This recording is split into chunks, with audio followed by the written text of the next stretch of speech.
Hi friends, welcome back to మనస recipes. ఈరోజు మనం వరలక్ష్మి వ్రతం స్పెషల్ 9 రకాల నైవేద్యం ప్రసాదాలని చాలా ఈజీగా ఎలా ప్రిపేర్ చేయాలో చూద్దాం. వీటిని ఇలా ప్లానింగ్ ప్రకారంగా చేశారంటే చాలా ఈజీగా చేసేసుకోవచ్చు.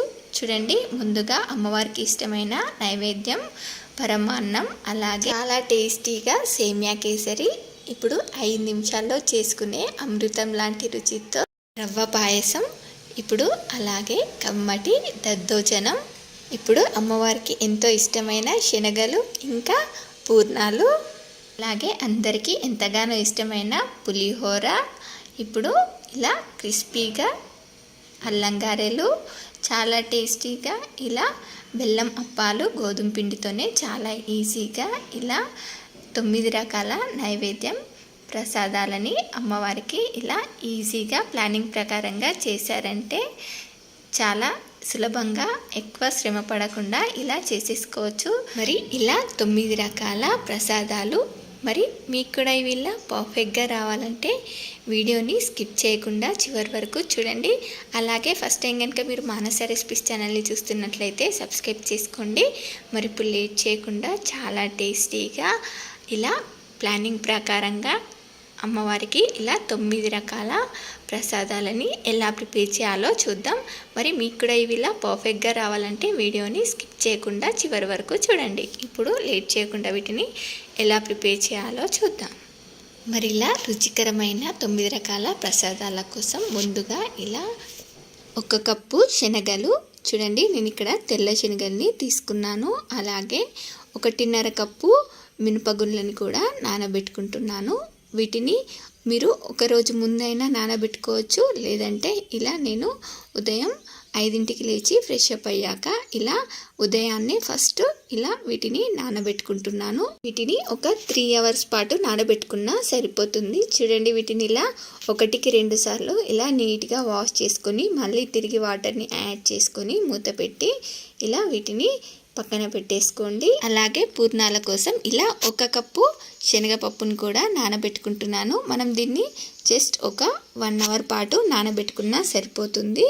చూడండి, ఇలా దీన్ని కూడా వాష్ చేసుకొని ఇలా వాటర్ యాడ్ చేసుకొని 1 గంట పాటు నానబెట్టుకోండి, సరిపోతుంది. ఇప్పుడు అమ్మవారికి ఇష్టమైన నైవేద్యం పరమాన్నం అలాగే దద్దోజనం కోసం నేను ఇక్కడ ఒక 2 గ్లాసెస్ రైస్ని తీసుకొని ఇలా బాగా కడిగి దీనిలోకి నేను ఇక్కడ 1 గ్లాస్కి 3 గ్లాసుల చొప్పున 6 గ్లాసుల వాటర్ని యాడ్ చేసుకొని దీన్ని మంటని మీడియం ఫ్లేమ్లో పెట్టి మెత్తగా ఉడికించుకోండి. ఇది ఉడికేలోపు మరో పక్కన ఇలా టేస్టీగా సేమియా కేసరిని చాలా ఈజీగా ఎలా ప్రిపేర్ చేయాలో చూద్దాం. ఇది ఒక్కసారి చేశారంటే మళ్ళీ మళ్ళీ చేస్తారు, అంత టేస్టీగా ఉంటుంది. మరి ఇప్పుడు దీనికోసం ఇలా ఒక 2 టేబుల్ స్పూన్స్ వరకు 2-3 టేబుల్ స్పూన్స్ వరకు నెయ్యిని వేసుకొని ఇప్పుడు దీనిలోకి ఇలా 1 కప్పు సేమియా వేసుకొని సేమియాని ఇలా మంచి రంగులోకి వచ్చే వరకు మంటని మీడియం ఫ్లేమ్లో పెట్టి ఇలా ఫ్రై చేసుకోవాలి. చూడండి, మనకు సేమియా ఇలా మంచి గోల్డెన్ బ్రౌన్ కలర్లోకి వచ్చిన తర్వాత ఇప్పుడు దీనిలోకి ఇలా మరో పక్కన నేను ఇక్కడ 1కి 2 గ్లాసుల వాటర్ని కొంచెం గోరువెచ్చగా చేసుకొని వేసుకొని దీన్ని ఇలా మనకు సేమియా దగ్గర పడేంత వరకు ఉడికించుకోవాలి. చూడండి, మనకు సేమియా మొత్తం ఇలా బాగా దగ్గర పడిన తర్వాత దీనిలోకి 1 కప్పు సేమియాకి 1 కప్పు షుగరు, అలాగే కొంచెం ఇలాచి పౌడర్, చిటికేడంతా ఫుడ్ కలర్ని యాడ్ చేసుకొని దీన్నంతా కూడా ఇలా బాగా మిక్స్ చేసుకొని దీన్ని ఒక 2-3 మినిట్స్ పాటు ఇలా బాగా ఉడికించుకోవాలి. చూడండి, దీన్ని ఇలా ఒక 2 మినిట్స్ పాటు బాగా ఉడికించుకోవాలి. మరి గట్టిగా కాకుండా ఇలా కొంచెం జారుగా ఉండేంత వరకు ఉడికించుకొని స్టవ్ ఆపేయడమే. చూడండి, మనకు చాలా టేస్టీగా సేమియా కేసరి రెడీ అయిపోయింది. ఎంత ఈజీగా ఇలా టేస్టీగా సేమియా కేసరి రెడీ అయిపోయిందో కదా. ఇప్పుడు రవ్వ కేసరియే కాకుండా ఇలా ఓసారి టేస్టీగా సేమియా కేసరిని కూడా ట్రై చేయండి, చాలా బాగుంటుంది. మరి ఇప్పుడు ఇలా మరో పక్కన అన్నం కూడా ఇలా దగ్గర పడిపోయింది. ఇప్పుడు దీనిపై మూత పెట్టి ఉమగిలనిద్దాం. మరి ఇది ఉమగిలేలోపు మరో పక్కన ఇలా 5 నిమిషాల్లో అమృతం లాంటి రుచితో ఇలా రవ్వ పాయసంని ప్రిపేర్ చేద్దాం. చూడండి, ఈ రవ్వ పాయసం కోసం ఇలా ఒక గిన్నె తీసుకొని దీనిలోకి ఒక 2-3 టేబుల్ స్పూన్స్ వరకు నెయ్యిని తీసుకోండి. చూడండి, ఇలా మనకు నెయ్యి వేడయిన తర్వాత దీనిలోకి ఇలా ఒక చిన్న పావు కప్పు బొంబాయి రవ్వని తీసుకున్నాను. మొత్తం తీసుకోకుండా కొంచెం పక్కన పెట్టేస్తున్నాను. చూడండి, ఇలా దీన్ని మంటని సిమ్లో పెట్టి ఈ రవ్వని బాగా మంచి గోల్డెన్ షేడ్లోకి వచ్చే వరకు బాగా ఫ్రై చేసుకోవాలి. చూడండి, మనకిది ఇలా ఫ్రై అయిన తర్వాత రవ్వలో నుండి నెయ్యి ఇలా కనపడుతూ ఉంటుంది. చూడండి, ఇప్పుడు దీనిలోకి ఇలా ఒక 1/2 లీటర్ పాలని, గోరువెచ్చని పాలని వేసుకుంటున్నాను. మరి ఎక్కువగా వేడి చేయకుండా ఇలా గోరువెచ్చగా చేస్తే సరిపోతుంది. ఇలా 1/2 లీటర్ పాలని యాడ్ చేసుకొని ఈ పాయసాన్ని బాగా ఉడికించుకోవాలి. ఇలా ఈ పాయసాన్ని ఇలా ఒక 2-3 పొంగులు వచ్చేంత వరకు ఇలా ఉడికించుకున్న తర్వాత ఇప్పుడు దీనిలోకి మనం ఏ కప్పుతో అయితే రవ్వని తీసుకున్నామో అదే కప్పుతో పావు కప్పుతో షుగర్ని కూడా యాడ్ చేసుకోండి. మీరు తినే స్వీట్ని బట్టి యాడ్ చేసుకోండి. చూడండి, ఇప్పుడు దీనిలోకి కొంచెం ఇలాచీ పౌడర్ని కూడా యాడ్ చేసుకొని మరొక 2-3 పొంగులు వచ్చేంత వరకు ఇలా ఉడికించుకోండి. మరి చిక్కబడితే చల్లారిన తర్వాత ఇంకా గట్టిగా అయిపోతుంది. ఇప్పుడు దీనిలోకి ఇలా మీకు నచ్చిన డ్రై ఫ్రూట్స్ని వేసుకోండి. ఇలా మనకు 5 నిమిషాల్లో కమ్మని రవ్వ పాయసం రెడీ అయిపోయింది. ఇప్పుడు మరో పక్కన మనం ఇలా శనగల్ని ఇలా కుక్కర్లో వేసుకొని ఉడికించుకుందాం. చూడండి, వీటిని ఇలా కుక్కర్లో వేసుకొని ఇవి మునిగేంత వరకు కూడా వాటర్ని యాడ్ చేసుకొని ఒక 5 to 6 విజిల్స్ వచ్చేంత వరకు ఉడికించుకోండి. ఇవి ఉడికేలోపు మనం మరో పక్కన ఇలా దద్దోజనం ఇంకా అమ్మవారికి ఎంతో ఇష్టమైన పరమాన్నం కోసం అన్నం పెట్టుకున్నాం కదా, ఈ అన్నం కూడా మనకు మెత్తగా ఉడికిపోయింది. చూడండి, ఇప్పుడు దద్దోజనం కోసం ఇలా ఒక గిన్నెలోకి కొంచెం అన్నంని తీసుకొని ఈ అన్నంని ఇలా మెత్తగా ఇలా గరిటెతో మెదుపుకోవాలి. చూడండి, ఇలా అన్నం బాగా మెదుపుకున్న తర్వాత ఇప్పుడు దీనిలోకి 1 కప్పు పాలు, నేను ఇక్కడ 1 కప్పు వరకు అన్నంని తీసుకున్నాను కాబట్టి దీనిలోకి 1 కప్పు పాలు అలాగే మరొక కప్పు పెరుగుని యాడ్ చేసుకుంటున్నాను. చూడండి, ఇలా 1 కప్పు పాలకి 1 కప్పు పెరుగుని యాడ్ చేసుకొని దీన్నంతా కూడా ఇలా గడ్డలేమీ లేకుండా ఇలా బాగా మిక్స్ చేసుకొని దీన్ని ఇలా పక్కన పెట్టేసుకుందాం. ఇలా వేసుకోవడం వల్ల, పాలు పెరుగు వేసుకోవడం వల్ల మనకు నైవేద్యం పెట్టే సమయానికల్లా దద్దోజనం పుల్లగా కాకుండా మనకు కమ్మగా ఉంటుంది. ఇప్పుడు మరో పక్కన ఇలా పరమాన్నం కోసం నేను ఇంకొంచెం అన్నం తీసుకొని దీన్ని ఇలా కొంచెం మెదుపుకుంటున్నాను. చూడండి, దీన్ని ఇలా నేను దద్దోజనం కోసం 1 కప్పు, ఇలా పరమాన్నం కోసం 1 కప్పు అన్నంని తీసుకున్నాను. చూడండి, ఇలా దీన్ని మెదుపుకున్న తర్వాత దీనిలోకి 1 కప్పు బెల్లం పొడిని యాడ్ చేసుకున్నాను. అలాగే ఇప్పుడు దీనిలోకి ఇలా మీకు కావలసినంత నెయ్యిని యాడ్ చేసుకోవచ్చు. నేను ఇక్కడ ఒక 2-3 స్పూన్స్ నెయ్యిని వేసుకొని ఇప్పుడు దీన్ని స్టవ్ పై పెట్టి దీనిలోకి ఒక 2 కప్పుల వరకు పాలని యాడ్ చేసుకుంటున్నాను. చూడండి, ఇలా చేసుకుంటే మనకు పరమాన్నం కూడా చాలా రుచిగా ఉంటుంది. పాలు విరుగుతాయేమో అన్న భయం ఏమీ అవసరం లేదు. పాలు కూడా ఏమీ విరగవు, చాలా టేస్టీగా ఉంటుంది మనకు పరమాన్నం. మేము ఎప్పుడు చేసినా పరమాన్నంని ఇలానే చేస్తాము. పాలేమీ విరగకుండానే చాలా బాగుంటుంది. చూడండి, మనకు ఈ పరమాన్నం ఎంత కలర్ఫుల్గా ఎంత బాగుందో, చాలా టేస్టీగా ఉంటుంది. చూడండి, ఇలా మనకు బెల్లం మొత్తం కరిగిన తర్వాత దీన్ని ఇలా దగ్గర పడేంత వరకు కూడా మంటని సిమ్లో పెట్టి ఇలా బాగా ఉడికించుకోవాలి.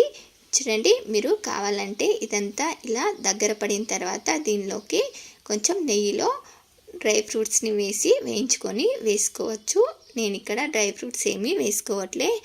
మనకు చాలా టేస్టీగా ఇలా అమ్మవారికి ఎంతో ఇష్టమైన పరమాన్నం కూడా రెడీ అయిపోయింది. ఇప్పుడు ఇలా కలిపి పెట్టుకున్న దద్దోజనంలోకి తాలింపుని వేసేసుకుందాం. చూడండి, ఇలా ఆయిల్ కానీ నెయ్యి కానీ తీసుకొని దీనిలోకి ఆవాలు, జీలకర్ర, పచ్చిశనగపప్పు, కొన్ని మిరియాలని ఇలా అన్నింటిని కూడా వేసుకొని ఇవి కొంచెం ఇలా చిటపటలాడిన తర్వాత దీనిలోకి ఇలా సన్నగా కట్ చేసిన పచ్చిమిర్చి ముక్కలు, కొంచెం అల్లం తరుగు, కొంచెం కరివేపాకు వేసుకొని ఇలా తాలింపుని వేసేసుకోవడమే.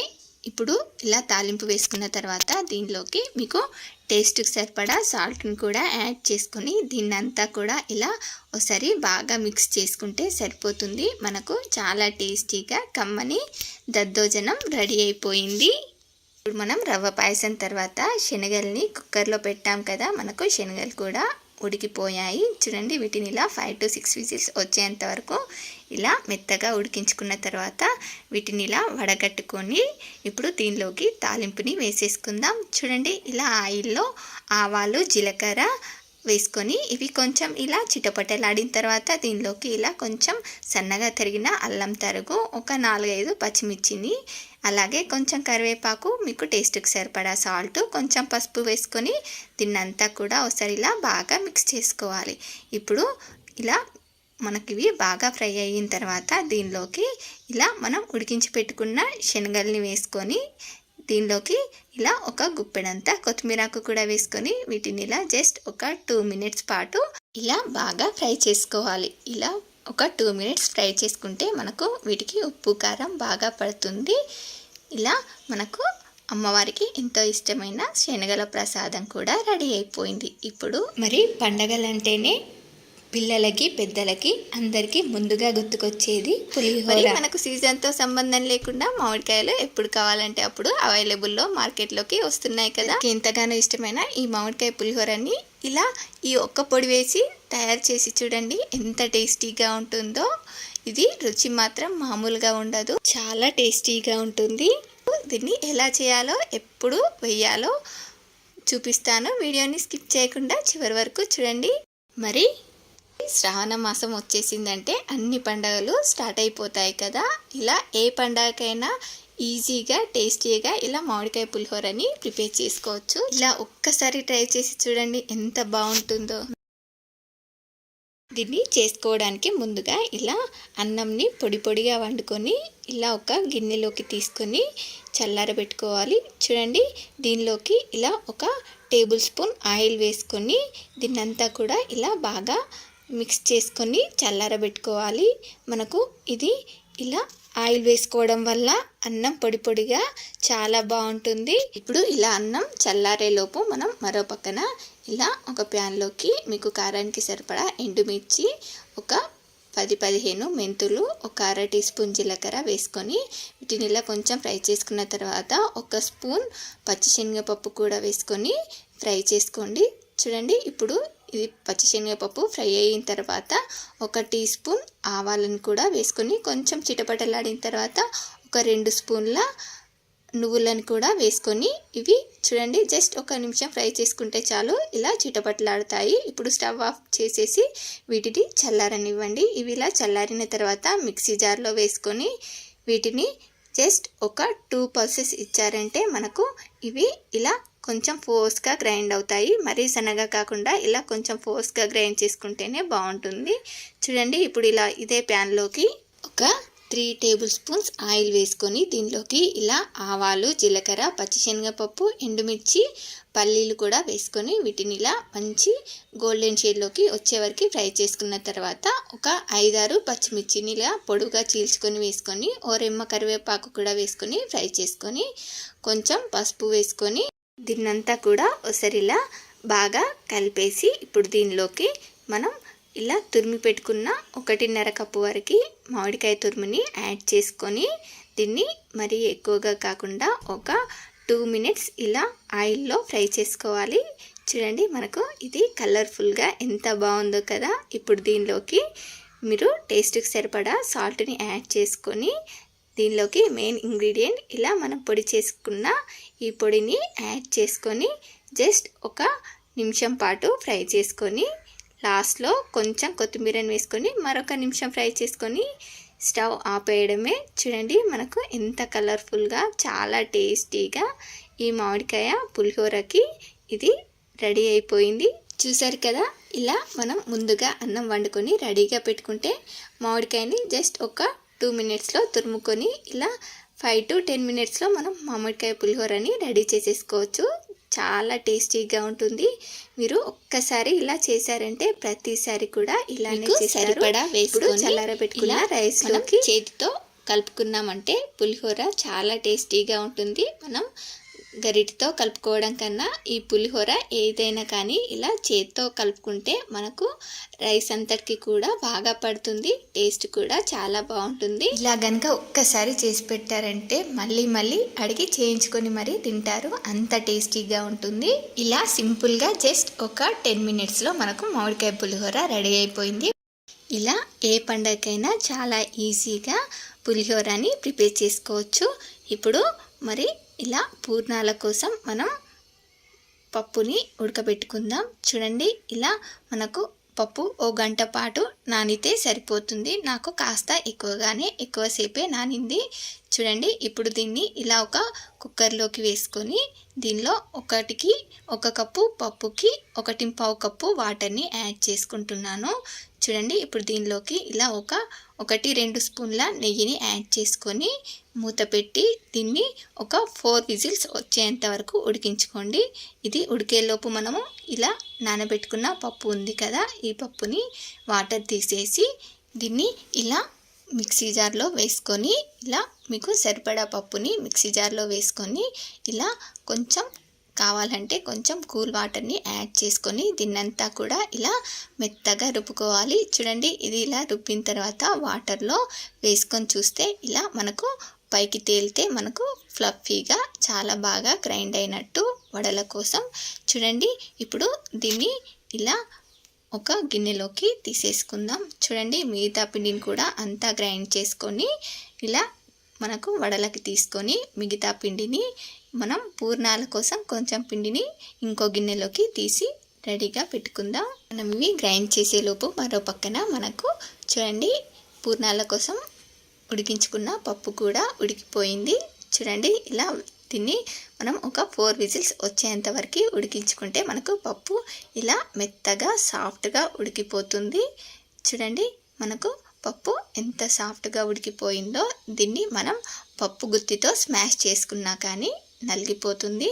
చూడండి, నేను ఇక్కడ ఇలా గ్రైండర్లో ఇలా గ్రైండ్ చేసుకున్నాను. చూడండి, దీన్నంతా కూడా ఇలా మెత్తగా రుబ్బుకొని ఇలా గ్రైండ్ చేసుకొని ఇలా గిన్నెలోకి తీసి రెడీగా పెట్టుకున్నాను. ఇప్పుడు దీనిలోకి ఇలా 1 కప్పు పప్పుకి 1 కప్పు షుగరు అలాగే 1/4 కప్పు వాటర్ని యాడ్ చేసుకొని దీన్ని ఇలా కరిగించుకోవాలి. చూడండి, మనం ఇలా పాకం పట్టి వేసుకోవడం వల్ల మనకు పూర్ణాల పిండి మెత్తగా అయ్యే ఛాన్సే ఉండదు. చూడండి, మనం ఈ పాకంని ముద్ద పాకం కానీ లేదంటే ముదురు తీగ పాకం కానీ వచ్చేంత వరకు ఇలా పాకం పట్టుకొని మనం గ్రైండ్ చేసుకున్న పిండిలోకి వేసుకోవాలి. మనకు ముద్ద పాకం వచ్చిందంటే మనకు పర్ఫెక్ట్గా ఉంటుంది. కరెక్ట్ కన్సిస్టెన్సీలోకి మనకు ఈ పూర్ణం రెడీ అయిపోతుంది. చూడండి, ఇలా షుగర్ సిరప్ వేసుకున్న తర్వాత పాకం వేసుకున్న తర్వాత మనం దీనిలోకి కొంచెం ఇలాచీ పౌడర్ వేసుకొని దీన్నంతా కూడా ఇలా బాగా మిక్స్ చేసుకోవాలి. చూడండి, దీన్నంతా కూడా ఇలా బాగా మిక్స్ చేసుకున్న తర్వాత ఇది మనకు చల్లారేలోపు గట్టిపడిపోతుంది. చూడండి, దీనిలోకి ఒక 2 స్పూన్స్ నెయ్యిని కూడా వేసుకోండి. నాకు ఇక్కడ వీడియో క్లిప్లో మిస్ అయిపోయింది. చూడండి, మరో పక్కన మనం ఇది చల్లారేలోపు ఇలా వడలని వేసేసుకుందాం. చూడండి, ఇలా క్రిస్పీగా వడలని ఈజీగా ఎలా వేసేసుకుందామో చూద్దాం. ఇలా మనం ఇందాక పిండి రుబ్బుకున్నాం కదా, ఇప్పుడు దీనిలోకి ఇలా సన్నగా కట్ చేసిన అల్లం తురుము అలాగే సన్నగా కట్ చేసిన పచ్చిమిర్చి ఇలా 1 టీ స్పూన్ జీలకర్ర మీకు టేస్ట్కి సరిపడా సాల్ట్ని యాడ్ చేసుకొని దీన్నంతా కూడా ఇలా బాగా మిక్స్ చేసుకోవాలి. చూడండి, ఇలా నేను వీడియోలో చూపిస్తున్నట్టుగా ఇలా బాగా మిక్స్ చేసుకుంటే మనకు ఇవి వడలు కూడా బాగా క్రిస్పీగా పొంగుతూ బాగా వస్తాయి. చూడండి, ఇప్పుడు దీన్నంతా కూడా ఇలా బాగా మిక్స్ చేసుకున్న తర్వాత ఈ వడలు వేసుకోవడానికి నేను ఇక్కడ చేతితో కాకుండా ఇలా గిన్నెకి ఇలా ఒక సన్నటి క్లాత్ని తడి చేసుకొని ఇలా కట్టుకున్నాను. ఇలా గిన్నెకి టైట్గా కట్టుకోవాలి. చూడండి, మనకి ఇప్పుడు ఆయిల్ వేడైన తర్వాత కొంచెం పిండిని వేసుకుంటే ఇలా ఆయిల్లో పైకి తేలిందంటే మనకు కరెక్ట్గా వచ్చినట్టు. చూడండి ఇలా వేసుకుంటే మనకు పిండి జారుగా అయితే వడలు మనకు ఇలా సరిగ్గా రావు. నాకు ఇక్కడ పిండి కొంచెం జారుగా అయింది కాబట్టి ఇలా కొంచెం బొంబాయి రవ్వని వేసుకున్నాను. చూడండి ఇలా బొంబాయి రవ్వ వేసుకుంటే మనకు పిండి కరెక్ట్ కన్సిస్టెన్సీలోకి వచ్చిన తర్వాత ఇలా వడలని వేసేసుకున్నాను. చూసారు కదా ఎంత బాగా రౌండ్గా అన్నీ కూడా ఒకే షేప్లో ఎంత బాగా వచ్చాయో. ఇప్పుడు మనం చాలా ఈజీగా టేస్టీగా బెల్లం అప్పాలని గోధుమ పిండితోనే ఎలా ప్రిపేర్ చేయాలో చూద్దాం. చూడండి ఇవి పూరీలా పొంగుతూ చాలా బాగుంటాయి. వీటిని చేసుకోవడానికి 1 కప్పు గోధుమ పిండి, 1/2 కప్పు బొంబాయి రవ్వ, 3/4 కప్పు బెల్లము. మీరు బెల్లంకి బదులుగా షుగర్ని కూడా యాడ్ చేసుకోవచ్చు. కొంచెం ఇలాచీ పౌడరు, అలాగే ఒక 2 కప్స్ వాటర్ని యాడ్ చేసుకొని దీన్నంతా కూడా ఇలా బాగా మిక్స్ చేసుకోవాలి. మనకు బెల్లం మొత్తం కరిగేంత వరకు కూడా ఇలా బాగా మిక్స్ చేసుకోవాలి. చూడండి దీన్ని ఒక 5-10 నిమిషాల పాటు నానబెట్టుకుంటే మనకు బెల్లం మొత్తం బాగా కరిగి రవ్వ కూడా వాటర్ని అబ్జర్వ్ చేసుకుంటుంది. ఇలా బాగా నానుతుంది. చూడండి దీన్ని ఇలా బాగా మిక్స్ చేసుకున్న తర్వాత ఇప్పుడు ఇలా ఆయిల్ వేడైన తర్వాత వేడి ఆయిల్లో ఇలా వీటిని ఇలా గరిటెతో డ్రాప్ చేసేసుకోవడమే. చూడండి ఇలా మనకు చాలా ఈజీగా చాలా టేస్టీగా ఇలా బెల్లం అప్పాలు కూడా గోధుమ పిండితో చాలా టేస్టీగా రెడీ అయిపోయాయి. చూడండి ఇవి మనకు పూరీలా బాగా పొంగుతూ చాలా టేస్టీగా కూడా ఉంటాయి. చాలా ఈజీగా కూడా చేసేసుకోవచ్చు. పిల్లలకి ఎప్పుడైనా ఈవినింగ్ స్నాక్స్గా కూడా ఇలా చేసి పెట్టచ్చు. చాలా టేస్టీగా ఉంటాయి. చూడండి వీటిని ఇలా 2 వైపులా కూడా బాగా ఫ్రై చేసుకొని తీసేసుకోవడమే. చూసారు కదా ఇలా ఈజీగా మనకు గోధుమ పిండితో బెల్లం అప్పాలు కూడా రెడీ అయిపోయాయి. ఇప్పుడు పూర్ణాల కోసం నేను ఇక్కడ వడల పిండిలో కొంచెం పిండిని తీసి పక్కన పెట్టుకున్నాను కదా. ఇప్పుడు దీనిలోకి ఇలా 1 గ్లాసు గోధుమ పిండిని కూడా 1 టీ గ్లాస్ గోధుమ పిండిని వేసుకొని 1 చిటికెడంతా సాల్ట్ని కూడా యాడ్ చేసుకొని దీనిలో కొంచెం వాటర్ని వేసుకొని దీన్ని ఇలా దోస పిండిలా బాగా ఉండలేమీ లేకుండా ఇలా సాఫ్ట్గా మిక్స్ చేసుకోవాలి. చూడండి మనకు ఇలా వేలికి ఎంత మందంలో అంటుకుంటుందో మనకు పూర్ణాలకి కూడా పిండి అంతే మందంలో పట్టుకుంటుంది. ఈలోపు మనకు ఇది పూర్ణం కూడా చల్లబడిపోయింది. చూడండి చల్లారిన తర్వాత ఎంత గట్టిగా అయిపోయిందో. ఇప్పుడు దీనికి ఇలా మనం చేతికి కొంచెం నెయ్యిని కానీ ఆయిల్ని కానీ పెట్టుకుంటూ వీటిని ఇలా చిన్న చిన్న బాల్స్లా చేసి రెడీగా పెట్టుకుంటే మనం ఇలా ఈజీగా ఒక్కొక్కటి తీసుకొని ఇలా పిండిలో ముంచుకుంటూ ఇలా ఆయిల్లో వేసేసుకోవడమే. చూడండి ఇలా ఆయిల్కి సరిపడా పూర్ణాలని వేసుకొని ఇలా 2 వైపులా కూడా బాగా ఫ్రై చేసుకొని తీసుకోవాలి. చూడండి ఇలా అన్నింటిని కూడా ఓవైపు కాలిన తర్వాత మరోవైపుకి తిప్పి వేసుకొని ఇలా 2 వైపులా కూడా బాగా ఫ్రై చేసుకొని తీసేసుకోవాలి. చూడండి ముందుగా వేసుకున్నవి ఫ్రై అయిపోయాయి, అందుకనే వీటిని తీసేసాను. చూడండి ఇప్పుడు మిగతా వాటిని కూడా ఇలా మంచి రంగులోకి వచ్చే వరకు అన్నింటి కూడా ఇలా చేసుకొని ఫ్రై చేసుకొని తీసేసుకోవడమే. ఇలా మనకు చాలా టేస్టీగా చాలా ఈజీగా పూర్ణాలు కూడా రెడీ అయిపోయాయి. ఇలా ఈ పూర్ణాలని ఇలా మంచి రంగులోకి వచ్చే వరకు ఫ్రై చేసుకొని తీసేసుకోవడమే. అమ్మవారికి ఇష్టమైన పూర్ణాలు కూడా ఇలా ఈజీగా రెడీ అయిపోయాయి. చూడండి ఇలా ఈజీగా వరలక్ష్మి వ్రతం రోజున ఇలా మనకు 9 రకాల ప్రసాదాలు రెడీ అయిపోయాయి. వీటిని ఇలా చాలా ఈజీగా చాలా టేస్టీగా ఇలా ప్లానింగ్ ప్రకారంగా 1 by 1 చేశారంటే చాలా ఈజీగా చేసేసుకోవచ్చు. మరి మీలో ఎంతమందికి ఈ ప్రసాదాలు నచ్చాయో ఒక లైక్ చేసి కామెంట్ చేయండి. అలాగే మీ ఫ్రెండ్స్ అండ్ రిలేటివ్స్కి కూడా షేర్ చేయండి. మరిన్ని టేస్టీ అండ్ సింపుల్ రెసిపీస్ కోసం మానస రెసిపీస్ ఛానల్ని సబ్స్క్రైబ్ చేసి దాని పక్కనే ఉన్న బెల్ సింబల్ని క్లిక్ చేయండి. Thank you for watching my video.